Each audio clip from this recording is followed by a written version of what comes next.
दोस्तों, क्या आपने कभी अदरक की खेती के बारे में सुना है? और किस जगह अदरक की खेती की जाती है आपको पता है? और लोग अदरक की खेती करके कैसे कमा रहे हैं करोड़ों रुपए? और अदरक कैसे बनती है? और हमारे घरों तक पहुंचने से पहले आखिर अदरक को किन किन प्रोसेस से गुजरना पड़ता है? दोस्तों, अगर आपको लगता है कि अदरक खेतों से हार्वेस्ट होकर सीधे हमारे घरों तक पहुंचती है, तो आप बिल्कुल गलत है, क्योंकि खेतों से हार्वेस्ट होने के बाद अदरक को कई प्रोसेस से गुजरना पड़ता है, जिसके बाद ये खाने लायक बन पाती है। और आज के इस वीडियो में हम इसी प्रोसेस को जानने वाले हैं और देखने वाले हैं कि अदरक की फार्मिंग कैसे होती है और फिर फैक्ट्री में प्रोसेस होने के बाद ये अदरक हमारे घरों तक कैसे पहुंचती है। अदरक पौधे के ऊपर नहीं बल्कि आलू की तरह जमीन के नीचे लगती है। इसकी फार्मिंग के लिए अप्रैल और जून महीने के बीच में अदरक की बुवाई होती है। बाजार में मिलने वाले अदरक को कुछ इस तरह से टुकड़ों में काटकर एक मशीन द्वारा बुवाई कर दी जाती है। अभी हम आपको जो फार्मिंग दिखाने वाले हैं वो मॉडर्न फार्मिंग है और भारत के कई हिस्सों में ये सभी काम हाथों से भी किए जाते हैं। अदरक की बुवाई के 15 दिन बाद इसके पौधे निकलने शुरू हो जाते हैं और कुछ महीनों में ये फसल पूरी तरह से तैयार हो जाती है। लेकिन अभी इस फसल में काफी सारी घास है। इस घास को हटाने के लिए और अदरक को हार्वेस्टिंग लायक बनाने के लिए अदरक के खेत में इस मशीन को चलाया जाता है, जो अदरक को हार्वेस्टिंग लायक बना देती है। अब इस अदरक को हार्वेस्ट किया जा रहा है।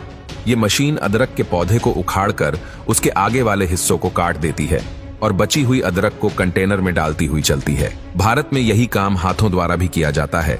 अदरक की हार्वेस्टिंग के बाद यह पूरी तरह से बनकर तैयार नहीं होती। अभी इसे फैक्ट्री में प्रोसेस किया जाएगा। फैक्ट्री में प्रोसेसिंग के लिए इसे वहां भेज दिया जाता है। फैक्ट्री में पहुंचते ही सबसे पहले तो इस अदरक को अच्छे से धोया जाता है और इसकी गंदगी को बिल्कुल साफ कर दिया जाता है। जब अदरक अच्छे से साफ हो जाती है तो इसे एक कन्वेयर बेल्ट से आगे भेज दिया जाता है। इस दौरान वर्कर्स द्वारा इस अदरक में मौजूद कंकड़, पत्थर और खराब अदरक को अलग कर दिया जाता है और अब अदरक को सूखने के लिए फैला दिया जाता है। कुछ घंटे सूखने के बाद अदरक का रंग बिल्कुल बदल चुका है। अब शुरू होती है अगली प्रोसेस, जिसमें सूखी हुई अदरक को कन्वेयर बेल्ट में आगे भेजा जाता है। इस दौरान वर्कर्स द्वारा इसमें मौजूद सभी बेकार की चीजों को निकाल दिया जाता है और ये कन्वेयर बेल्ट भी जालीदार होती है, जिसकी वजह से अगर गलती से भी कोई कंकड़, पत्थर या कीड़ा मकोड़ा रह गया वो भी बाहर हो जाएगा। कन्वेयर बेल्ट से सीधे ये अदरक इस मशीन में गिरती है, जिसमें मौजूद ये दड़े ब्लेड से अदरक को छील देते हैं और इसके ऊपर का छिलका काफी हद तक साफ हो जाता है। इसके बाद इसे एक बार फिर से हाई प्रेशर वाटर में धोया जाता है और लेजर स्कैनिंग होने के बाद कन्वेयर बेल्ट से पैकिंग सेक्शन में भेज दिया जाता है, जहां इन अदरक को पैक करके मार्केट में भेज दिया जाता है। मार्केट से ये अदरक हमारे घरों तक पहुंचती है, जिसका इस्तेमाल हम चाय बनाने और भी कई कामों में करते हैं। भारत के किसान आज भी ये सभी काम घर पर हाथों से ही करते हैं। भारत में हाथों द्वारा ही खेतों में अदरक की हार्वेस्टिंग होती है और फिर उन्हें सुखाया जाता है।